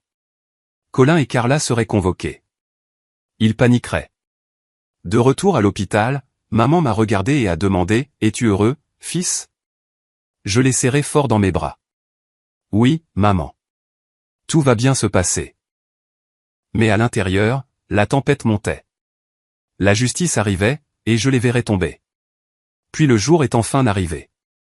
Les autorités ont officiellement convoqué Colin et Carla au poste de police pour interrogatoire concernant la maltraitance de Mathilda, l'appropriation illégale de biens et l'administration illégale de sédatifs. Daniel m'a appelé. Ils ont reçu la convocation. La première séance est demain matin. Tu n'as pas besoin d'être là. Laisse la police s'en occuper. Mais je ne pouvais pas rester assis à attendre. Je suis allé discrètement au poste, je me suis tenu sous un arbre dégoulinant sous la pluie fine et j'ai observé de loin. Colin et Carla sont arrivés dans cette vieille voiture déglinguée. Celle que nous avions achetée ensemble des années auparavant. Quand ils sont sortis, ils étaient tous les deux blêmes. Carla serrait son sac à main si fort que ses jointures sont devenues blanches. Colin gardait la tête baissée comme un condamné. Ils ont disparu dans le bâtiment gris et j'ai imaginé la scène à l'intérieur. Une salle d'interrogatoire froide, des néons crus, des détectives assis en face d'eux avec une épaisse pile de preuves. Dès la première séance, ils ont paniqué, se sont contredits, on nié, on menti. Daniel me l'a dit plus tard de ses sources. Colin a affirmé, je ne faisais que m'occuper de maman, je ne l'ai jamais maltraitée. Carla a insisté, c'était juste des vitamines, pas des sédatifs. Ils ont tout nié, mais les vidéos et les relevés bancaires les ont fait bafouiller. J'imaginais Colin, Le frère qui se pavanait autrefois, tremblant maintenant lorsqu'on lui demandait « Pourquoi avez-vous vidé le compte d'épargne de votre mère ?» Et Carla, la femme à la langue acérée, réduite à murmurer « Je ne sais rien ». Un mélange de tension et de satisfaction sinistre me parcourait. Ils avaient peur. Ils réalisaient enfin que le filet se refermait. Après avoir quitté le poste, Colin et Carla ont compris que la situation était complètement hors de contrôle et que les poursuites étaient maintenant bien réelles. Ils ne riaient plus, ne plaisantaient plus. Ils sont rentrés chez eux en panique. Jacques le détective privé observait toujours et a rapporté, il se crie dessus. Carla a hurlé, tu m'as entraîné là-dedans. Colin cassait des objets. Ils ont essayé d'engager des avocats, mais les preuves étaient si accablantes que personne ne voulait de l'affaire. La terreur brute les a engloutis. Ils savaient qu'il n'y avait pas d'échappatoire. L'enregistrement révélait clairement leur plan de voler la maison. Les images de sécurité montraient maman enfermée dehors sous la pluie. Les relevés bancaires prouvaient le vol. Les témoignages des voisins étaient irréfutables. Je suis resté à l'hôpital pour m'occuper de maman, mais mon sang bouillait. La justice se rapprochait. Maman l'a senti et a demandé, « Qu'est-ce qui t'inquiète, Paul ?» J'ai secoué la tête. Rien, maman. Juste le travail. Puis, sous l'emprise d'une peur absolue, ils se sont présentés à l'hôpital, pour la première fois depuis des lustres. Ils sont apparus devant Mathilda, l'air brisé, hagard et désespéré. C'était en fin d'après-midi. La pluie avait cessé. Une faible lumière du soleil filtrait par la fenêtre. Je donnais du porridge à maman quand la porte s'est ouverte. Ils sont entrés. Colin, décharné, des cernes sous les yeux, le maquillage de Carla coulé, les vêtements froissés. Ils se sont tenus figés près de la porte, effrayés de s'approcher. Colin a murmuré, « Maman, Paul, on est venu te voir. » Maman s'est figée, la cuillère dans sa main a tremblé, ce regard de peur familier est revenu dans ses yeux, les souvenirs de la maltraitance refaisant surface. Je me suis levé et je me suis planté devant le lit, la voix glaciale. « Qu'est-ce que vous faites ici tous les deux? Ne l'avez-vous pas assez entendu ?» Ils ont échangé des regards. Puis Colin est tombé à genoux, les larmes coulant à flots. « Maman, je suis désolé. C'est entièrement de ma faute. » Il a sangloté, suppliant maman de lui pardonner, blâmant les dettes, le désespoir, l'influence de Carla, la suppliant de retirer la plainte. « Maman, j'étais noyé sous les dettes de jeu. J'ai paniqué. Carla m'a poussé, a dit que nous devions prendre ton argent pour les rembourser. J'ai eu tort. S'il te plaît, pardonne-moi. Retire la plainte. Je ne veux pas aller en prison. » Il a gémi, s'agrippant au cadre du lit, l'air absolument pathétique. Carla s'est agenouillée à côté de lui, la voix tremblante. « Maman, j'ai eu tort. J'étais avide. Mais je le regrette maintenant. Donne-nous une issue, s'il te plaît. Nous jurons de rembourser chaque centime. De quitter la maison.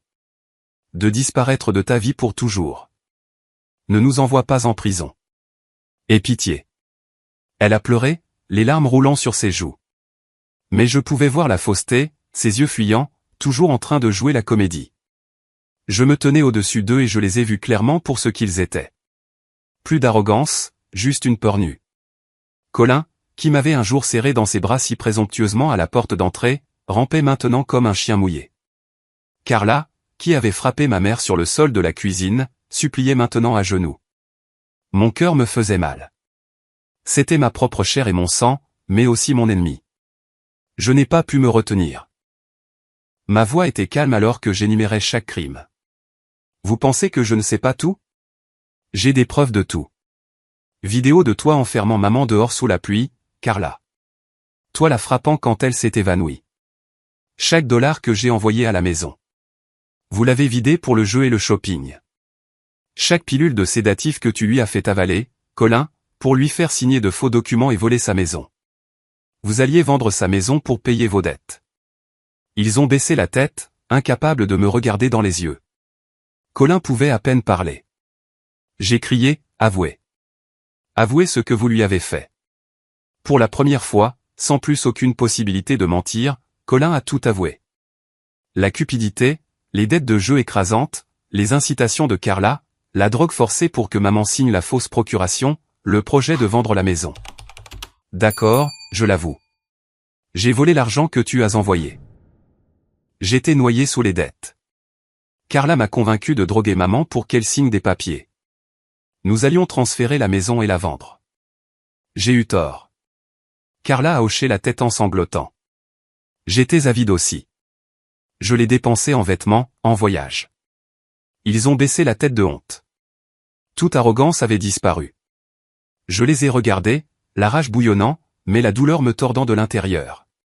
C'était mon petit frère, maintenant un étranger. En entendant leur confession complète, maman a tout compris. Elle tremblait, les larmes coulant sans fin.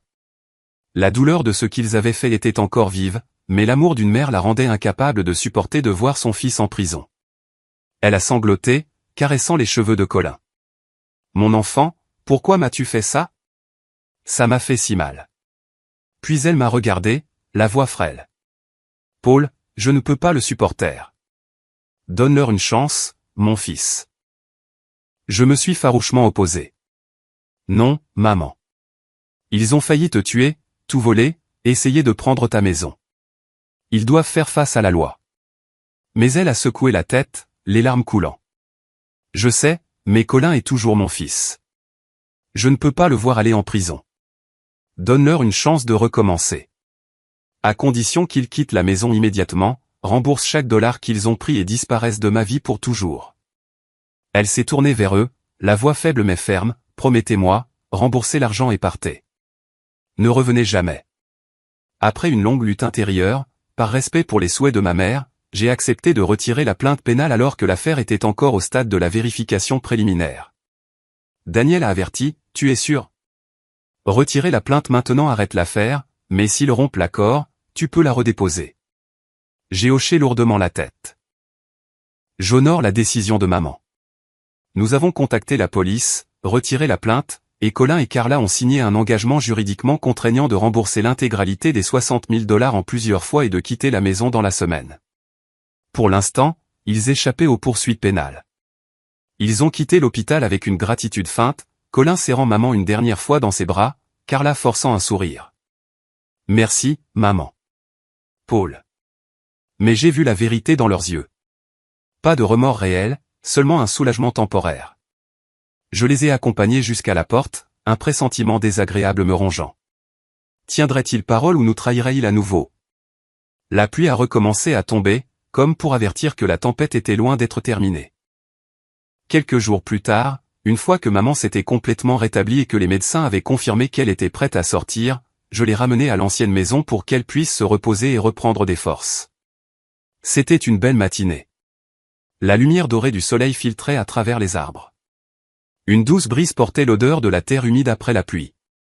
J'ai conduit lentement. Maman était assise à côté de moi, regardant par la fenêtre, sa main tenant fermement la mienne. « Paul, le jardin m'a tellement manqué. Je vais replanter des fleurs. » J'ai souri. « Bien sûr, maman. Je t'aiderai. À partir de maintenant, je reste ici avec toi. » Plus de Japon. Elle m'a caressé les cheveux, la voix chaleureuse. « Mon garçon a bien grandi, mais tu es toujours le même petit enfant pour moi. » Mon cœur s'est réchauffé, mais une légère ombre de malaise persistait. Pourquoi Colin était-il resté complètement silencieux? Pas d'appel, pas de message. Ils avaient promis de rembourser l'argent en plusieurs fois, mais jusqu'à présent, seuls les premiers 10 000 $ étaient arrivés. Et le reste, je me suis dit. Ils ont peur de la prison.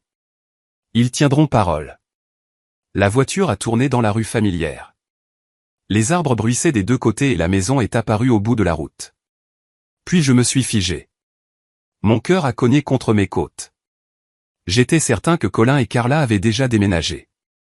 Mais au moment où la voiture a tourné le coin, une pancarte rouge vif, à vendre, accrochée au portail en fer m'a arrêté net pendant plusieurs secondes. Le panneau rouge éclatant avec des lettres blanches grasses se balançait doucement dans la brise. À vendre. Contactez ce numéro. Mon cœur battait si fort que j'avais l'impression que quelqu'un me l'écrasait. Mais qu'est-ce que c'est que ça? Ils vendent la maison, ai chuchoté, ralentissant, les yeux rivés sur la pancarte. Maman l'a remarqué aussi. Sa voix tremblait. Paul, pourquoi y a-t-il une pancarte à vendre? Je me suis garé un peu plus loin, essayant de rester calme, bien que mes mains tremblent légèrement sur le volant. Des inconnus entraient et sortaient de la cour, mesurant, prenant des photos, discutant bruyamment comme si ce n'était plus la maison de maman. Un homme en costume tenait un presse-papier et montrait le porche du doigt. Rénover cette partie. Ajouter un garage. 2 autres photographiaient l'arrière-cour en riant. Super emplacement, parfait pour les fleurs. Mon cœur s'est arrêté. C'était la maison de maman. L'endroit où elle plantait des fleurs, préparait les repas, où j'ai grandi. Comment osait-il?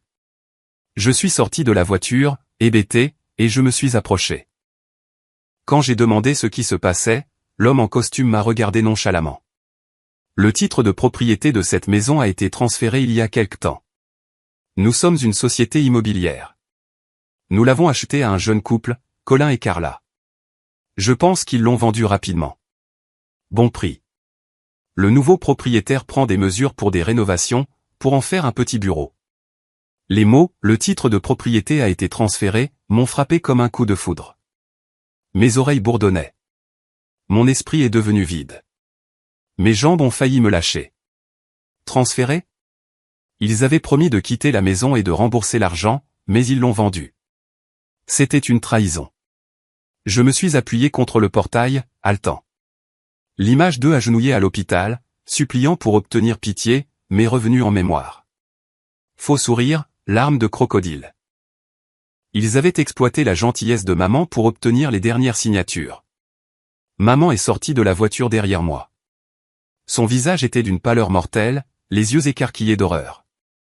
Paul, ils ont vendu notre maison, a-t-elle chuchoté en s'agrippant à mon bras. J'ai immédiatement essayé d'appeler Colin, numéro déconnecté. Carla, pas de réponse. Tous les contacts bloqués. Facebook, email, tout. L'angoisse m'a inondé comme un raz-de-marée. J'ai appelé Daniel, presque en criant, la voix brisée, Daniel. Ils ont vendu la maison. Le titre a été transféré. Qu'est-ce qu'on fait? Maman. Maman est en train de s'effondrer. Daniel est resté calme. Paul, respire. Je vérifie le bureau du cadastre tout de suite. Quelques minutes plus tard, il a rappelé. Voix grave. Confirmé. La maison a été transférée en utilisant des documents falsifiés alors que Mathilda était encore sous l'influence des sédatifs. Sa capacité mentale était altérée à ce moment-là. Les signatures ont été faites quand elle était droguée et non légalement compétente. Ils ont utilisé la fausse procuration pour accélérer les choses. À cet instant, j'ai compris. Au moment où ils se sont agenouillés et ont supplié pour obtenir le pardon, ils avaient déjà planifié cette trahison finale. Ils ont rampé pour que maman s'adoucisse, retire la plainte et leur donne juste assez de temps pour transférer le titre avant que la police ne creuse plus profondément. Il savait qu'elle n'était pas mentalement compétente à cause des médicaments même qu'il lui avait fait prendre pour contester cela. Maman s'est effondrée par terre devant le portail en apprenant la nouvelle. Son visage était cendré, ses yeux vides alors que la pleine réalisation la frappait. Elle avait personnellement donné à ces traîtres leur dernière chance. Elle s'est assise lourdement sur le trottoir, se tenant la poitrine, sanglotant sans bruit. Je leur ai fait confiance. J'ai eu tort, Paul. Notre maison a disparu, n'est-ce pas? Je me suis agenouillé et je l'ai tenue dans mes bras, les larmes coulant sur mon visage. Maman, je suis désolé. Je vais récupérer la maison. Je te le jure. Mais la douleur était insupportable. Elle avait déjà tellement souffert, et maintenant ce coup final. J'ai serré les poings, la rage, l'agonie et une culpabilité écrasante me déchirant. C'était de ma faute. Je m'étais opposé au retrait de la plainte, mais j'avais respecté son souhait. Je leur avais donné l'ouverture. Si j'avais tenu bon, la maison serait toujours la sienne. À ce moment-là, je savais avec certitude. Colin et Carla n'avaient jamais eu l'intention de changer. Ils ont seulement utilisé la pitié de maman pour commettre un dernier vol. Ils ont supplié pour obtenir le pardon afin de gagner du temps, ont vendu la maison, ont pris l'argent et ont disparu. Ce pressentiment désagréable était devenu une réalité brutale, me poignardant droit au cœur. J'ai aidé maman à remonter dans la voiture. Elle s'est appuyée sur moi, pleurant tout le long du trajet jusqu'à un hôtel. Nous n'avions plus de maison. J'ai dit à Daniel de le signaler immédiatement à la police. Daniel, ils ont commis une fraude. Ils ont falsifié le transfert. Il a répondu, déjà dessus, Paul. C'est un crime bien plus grave maintenant. Falsification de documents et vol de biens à grande échelle. Debout devant la maison qui avait abrité maman pendant sa vieillesse, regardant des étrangers mesurer et planifier tandis que la pancarte, à vendre, se balançait au vent, j'ai finalement compris. La vraie guerre ne faisait que commencer. J'ai regardé la maison une dernière fois. C'était la guerre, et je n'arrêterai pas tant qu'ils n'auraient pas payé le prix. Les heures qui ont suivi ont été un véritable enfer. J'ai emmené maman séjourner temporairement dans l'ancienne maison familiale d'un parent. Mathilda gisait sur le lit, les yeux rouges et gonflés, murmurant encore et encore, « J'ai eu tort, Paul. Je n'aurais jamais dû leur pardonner. » Je la serrais fort et j'essayais de la réconforter, « Ce n'est pas de ta faute, maman. C'est la mienne. Je récupérerai tout. Je te le promets. » Mais à l'intérieur, je brûlais. La rage et la culpabilité me déchiraient. Pourquoi l'avais-je laissé me convaincre de retirer la plainte? Pourquoi n'avais-je pas tenu bon depuis le début? Daniel a travaillé vite. Il a préparé une nouvelle plainte pénale avec les preuves supplémentaires, les documents de transfert de titres falsifiés, la vente frauduleuse de la maison, et l'a déposé auprès de la police. L'officier qui l'a reçu avait l'air grave. C'est une grosse affaire, monsieur Paul. L'épargne volée plus la valeur de la maison s'élève à des centaines de milliers de dollars.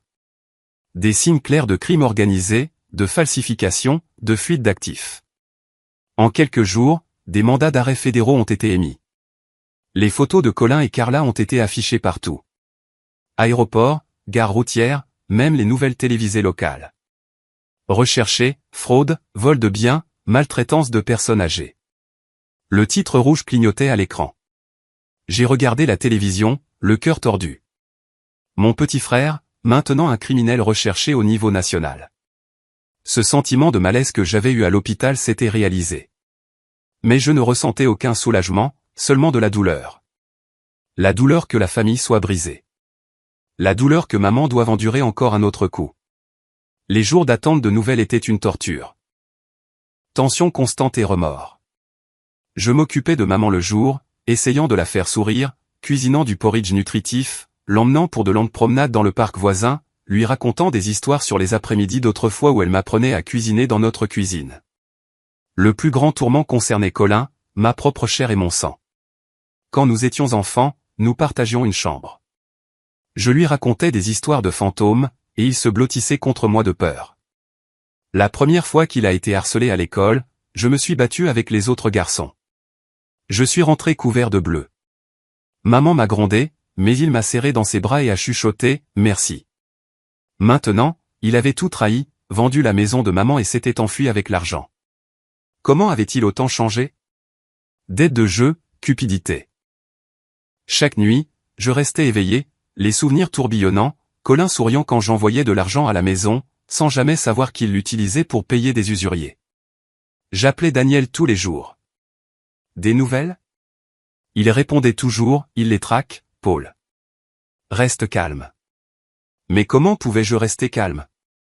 Le suspense était insupportable, comme attendre qu'une bombe explose. Où se cachait-il? Que faisait-il avec l'argent de la maison de maman?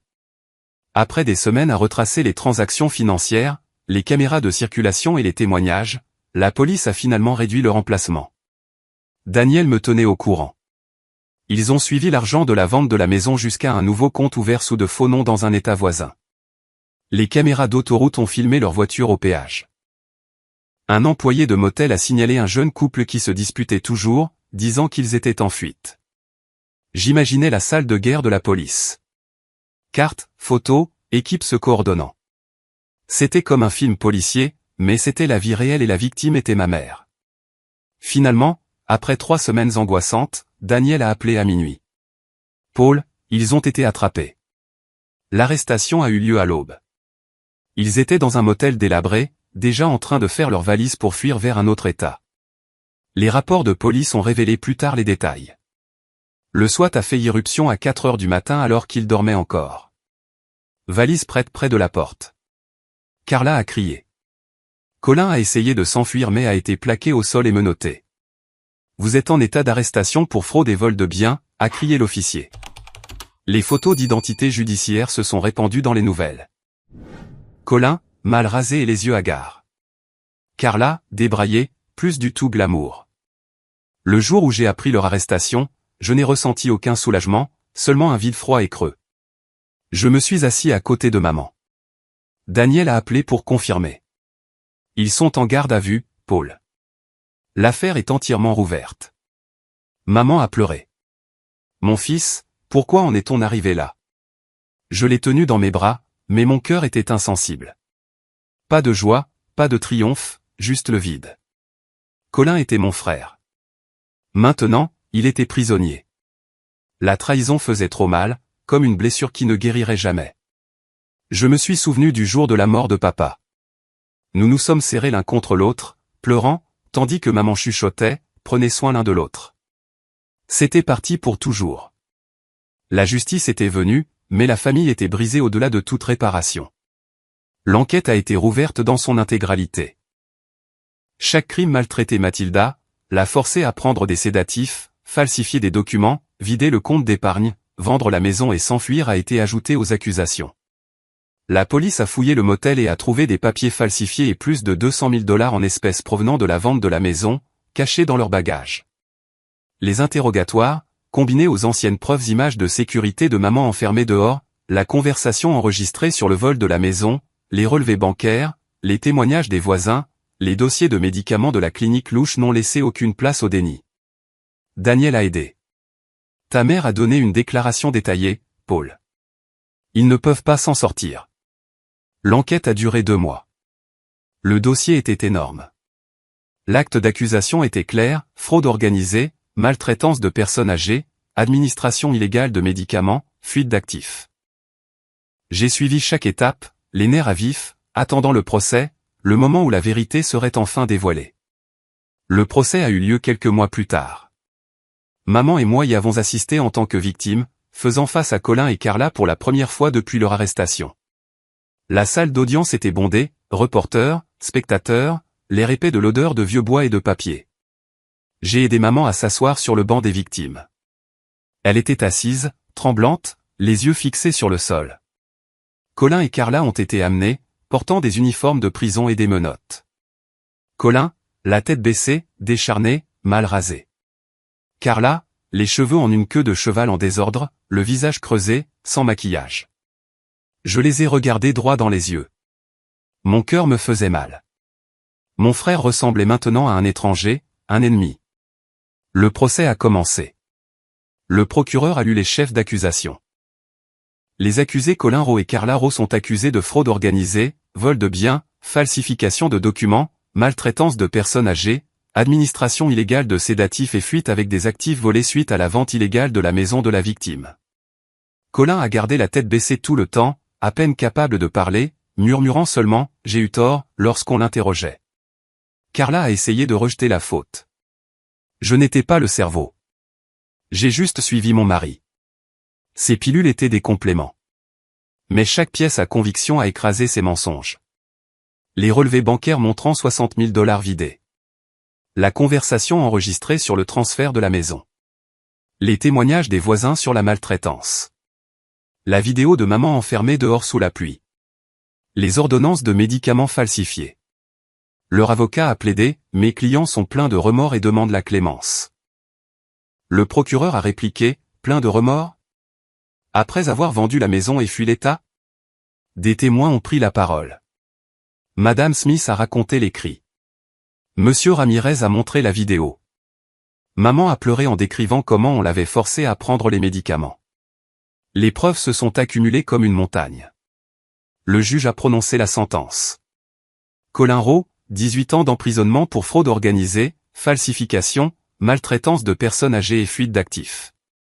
Carla Rowe, 22 ans d'emprisonnement pour avoir orchestré la maltraitance, l'administration forcée illégale de sédatifs, la falsification de documents notariés et la complicité de vol.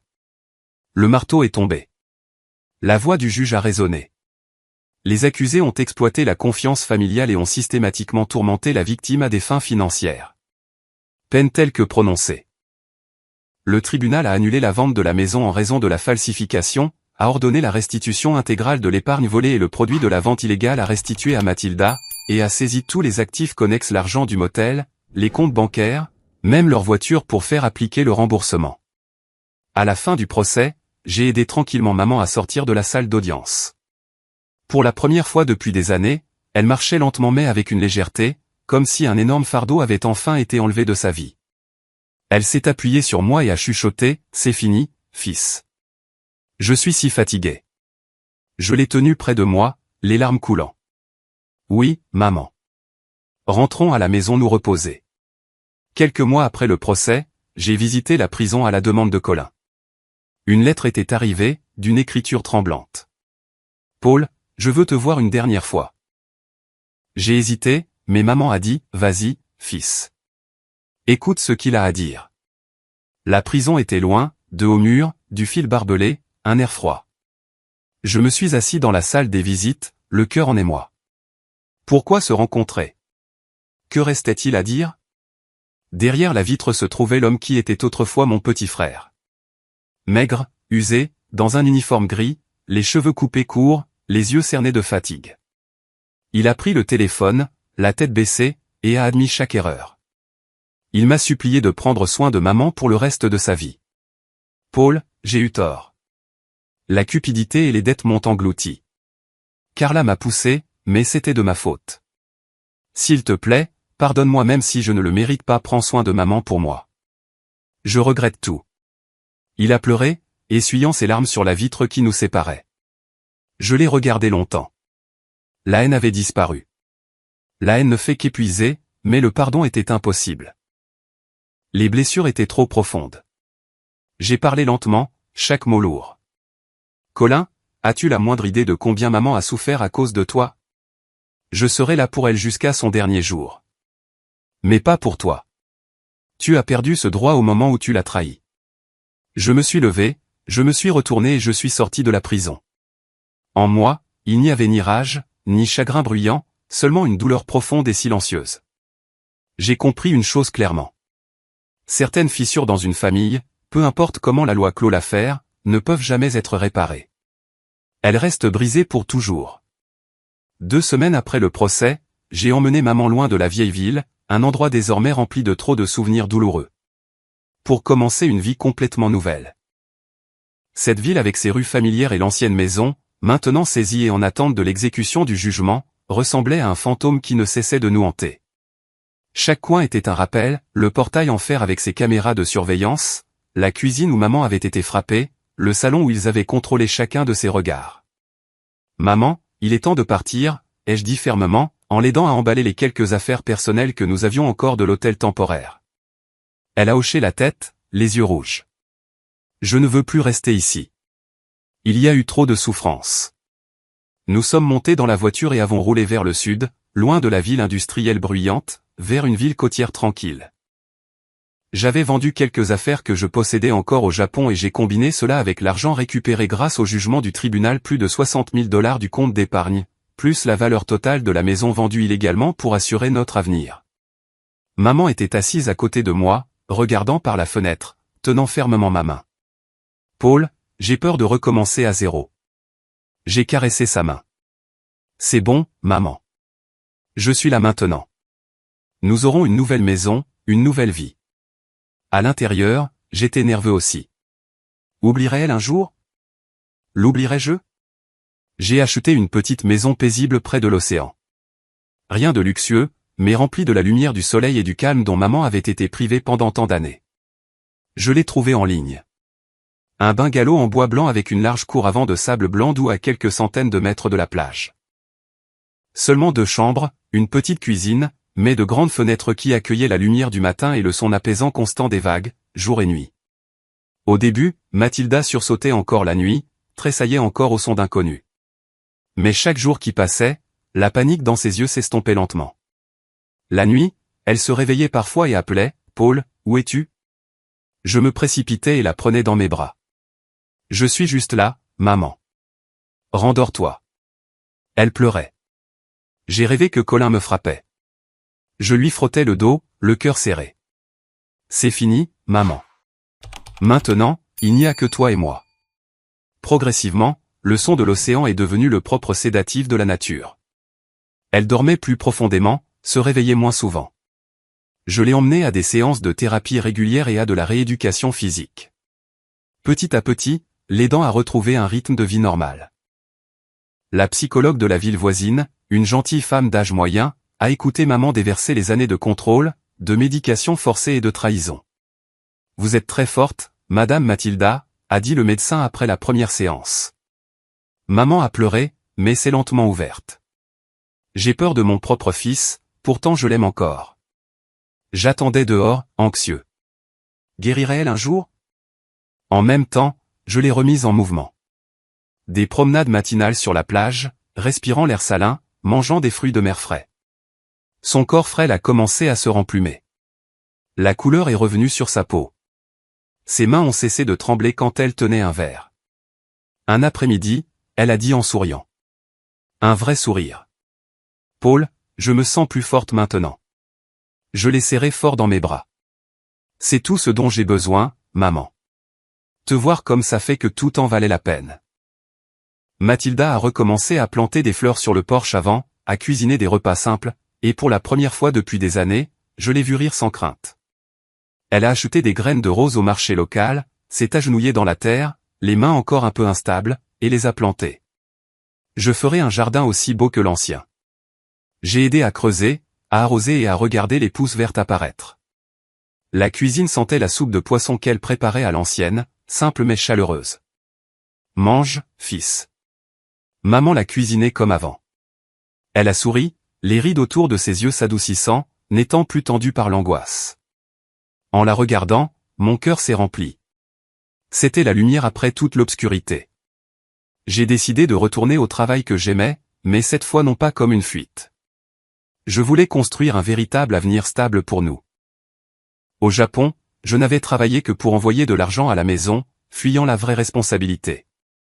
Maintenant, j'ai trouvé du travail localement, soudeur dans un chantier de réparation navale près de la côte. Le salaire n'était pas élevé, mais c'était suffisant. Et surtout, je rentrais tous les soirs, je dînais avec maman et je lui racontais ma journée. L'avenir semblait stable. J'ai économisé pour acheter un peu plus de terrain, peut-être ouvrir un petit atelier un jour, et prendre soin d'elle jusqu'à la fin. Mon cœur était plus calme, bien que les souvenirs soient restés, servant maintenant de carburant pour me garder fort. Certains soirs, nous nous asseyions ensemble sur le porche, regardant le coucher de soleil peindre la mer en rouge, les vagues chuchotant sans fin. J'ai repensé à tout le voyage, du moment où je me suis tenu devant l'ancien portail jusqu'au jour où je les ai affrontés au tribunal. Mon âme s'est apaisée. J'ai réalisé que la douleur la plus profonde n'était pas la perte d'argent ou de la maison, mais la trahison de la confiance par mon propre sang. L'argent peut être récupéré. Une maison peut être reprise, mais la confiance en Colin, mon petit frère, était brisée pour toujours. J'ai cru un jour que la famille était incassable. Maintenant, je sais que la trahison de l'intérieur blesse 100 fois plus. Pourtant, j'ai aussi compris ceci, si je n'étais pas rentré ce jour-là, si je n'avais pas osé affronter la vérité, maman n'aurait peut-être jamais eu ces années paisibles. Si j'étais retourné directement au Japon comme prévu, elle serait probablement morte lentement des médicaments, la maison perdue, et personne n'aurait jamais su. Rentrer à la maison, même si ça faisait mal, était le bon choix. En regardant Mathilda arroser tranquillement ses fleurs chaque matin, je réalise que la justice ne vient pas toujours rapidement. Mais quand on continue à marcher jusqu'au bout, elle trouve toujours un chemin. Elle arrose les roses sous le soleil du matin, souriant pour elle-même, redécouvrant qui elle est. La justice, à travers les détectives, les preuves et le tribunal, était lente mais certaine, comme l'océan qui use la pierre. J'ai appris que la cupidité peut transformer un être cher en monstre, mais l'amour et la prise de conscience peuvent tirer une personne du bord des ténèbres. La cupidité de Colin a fait de lui un monstre. Mon amour et l'amour de maman l'ont sauvé. La prise de conscience, reconnaître les signes avant-coureurs, était la clé et la leçon la plus difficile. Ne jamais laisser le sort de ceux que vous aimez à une confiance aveugle, car le mal peut parfois porter le masque de la famille. La compassion est noble, mais mal placée, elle peut devenir le couteau qui blesse celui qui la ressent. Maman leur a pardonné, et ils ont utilisé cette pitié pour vendre sa maison. La confiance aveugle a failli la tuer. Mon conseil à quiconque lit ceci, prenez vraiment soin de vos parents vieillissants, non seulement avec de l'argent, mais avec votre présence et votre écoute. Quand quelque chose semble anormal, ne restez pas silencieux et n'endurez pas. Et ne retardez pas la vérité. Chaque jour que vous attendez peut être un jour que vous ne pourrez jamais récupérer. J'ai envoyé de l'argent, mais je ne suis pas rentré. Je n'ai pas vraiment écouté. Et j'ai failli la perdre. Prendre soin signifie être là, appeler souvent, rendre visite. C'est la leçon que j'ai payée par la douleur. Je ferme ce chapitre non pas avec de la haine, mais avec une promesse silencieuse à moi-même. À partir de ce jour, je ne laisserai plus jamais personne faire de mal à ma mère. Je la regarde arroser les fleurs et je murmure le vœu, maman, je serai toujours là. Je n'ai plus de haine pour Colin. Il paie déjà le prix. Il n'y a que la paix et la joie tranquille d'être à ses côtés. Le voyage se termine, mais la leçon dure pour toujours.